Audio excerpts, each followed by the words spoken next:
विभा चाय ले आओ बढ़िया सी। घर के अंदर घुसते ही सुधीर ने पत्नी को आवाज़ लगाकर कहा और खुद पिता के निकट बैठ गया। पापा देखो 4 कमरे निकल आए हैं और अलग स्पेस भी है। सुधीर ने उत्सुकता से पिता के सामने नक्शा बिछाकर कहा। बढ़िया। अच्छा ये बता कि ड्राइंग रूम का साइज़ क्या है? छोटा नहीं होना चाहिए, दिन भर वहीं बैठना होता है मुझे, पिता ने नक्शे को देखते हुए कहा। अरे पापा ये देखो पूरे 15 बाय 15 का निकल रहा है, ध्यान से देखो। 2 बेडरूम 14 बाय 12 के और एक 12 बाय 12 का। सुधीर की आवाज़ में एक अलग सी खनक थी। बस सब बढ़िया हो गया, बस अब काम शुरू करवा दे प्लॉट पर। इस धिड़बे से निकले बाहर, पिता ने कहा। दरअसल उनका जो घर था वो बहुत ही छोटा था, इसीलिए अब उन्होंने प्लॉट खरीदा था और अपना घर बनाना चाहते थे। रसोई का क्या साइज़ है? विभा ने पूछा। अरे यार तुम चाय रखो पहले, बहुत थक गया हूँ, सुधीर ने कहा। सुधीर और ससुर को चाय पकड़ा विभा फिर नक्शे को देखने लगी। 8 बाय 8 की रसोई तो बहुत छोटी बनेगी, विभा बोली। 8 बाय 8 की रसोई छोटी नहीं होती, और वैसे भी तुम्हें कौन सा रसोई में खाट बिछानी है, खाना ही तो बनाना है। चाय का घूंट भरते हुए सुधीर बोला। मेरा तो पूरा दिन वहीं बीतता है, बस खाट ही नहीं बिछती। गर्मी में कितनी ज़्यादा घुटन हो जाती है, तुम क्या जानो, विभा के स्वर में उदासी थी। अरे यार मम्मी ने पूरी जिंदगी इस 6 बाय 6 की रसोई में बिता दी, उन्होंने तो कभी कोई शिकायत नहीं की कि रसोई छोटी है, ये है वो है, सुधीर ने चिढ़ते हुए बोला।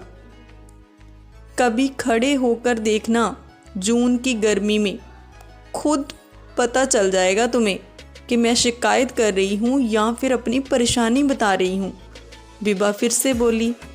यार नौटंकी ना करो, काम में बिगन मत डालो, अब तो नक्शा बन गया है, सुधीर चिल्लाते हुए बोला। तो ठीक करवा ले नक्शा, शिकायत नहीं की तो क्या मुझे दिक्कत नहीं थी? खूब परेशानी होती थी इस पिंजरे सी रसोई में खाना बनाने में। पूरी जिंदगी मैं यही सोचती रही कि अगर नया घर बना तो मैं अपनी रसोई तो खूब खुली बनवाऊंगी। अब तक चुप बैठी सुधीर की माँ भी बोल पड़ी। सच में माँ, मैं अपने बेडरूम से ज़्यादा रसोई को खुला चाहती हूँ, ताकि 4 मेहमानों के आने पर खाना बनाने में मुझे कोई दिक्कत तो ना हो।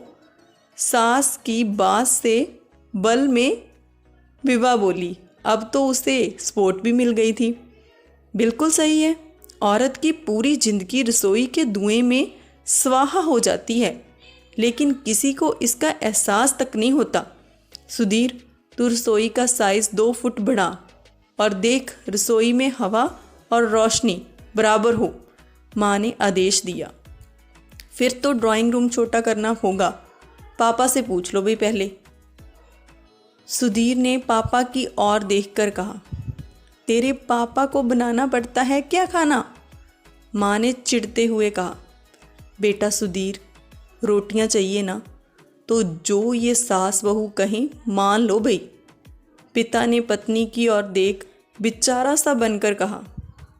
नहीं पापा, रहने दीजिए, यदि आप दोनों की सहमति नहीं है तो मैं कुछ नहीं कहूँगी, विभा ने भी कह दिया। अरे बेटा, मेरी सहमति तो सबकी खुशी में ही है, और सबकी खुशी तो घर की लक्ष्मी से जुड़ी है।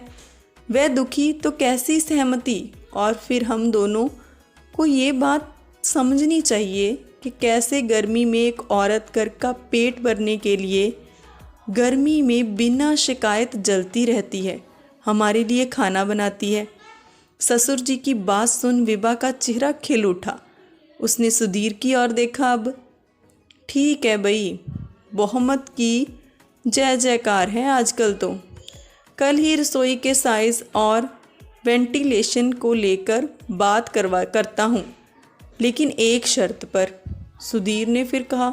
अरे अब कौन सी शर्त है तेरी? माँ ने पूछा।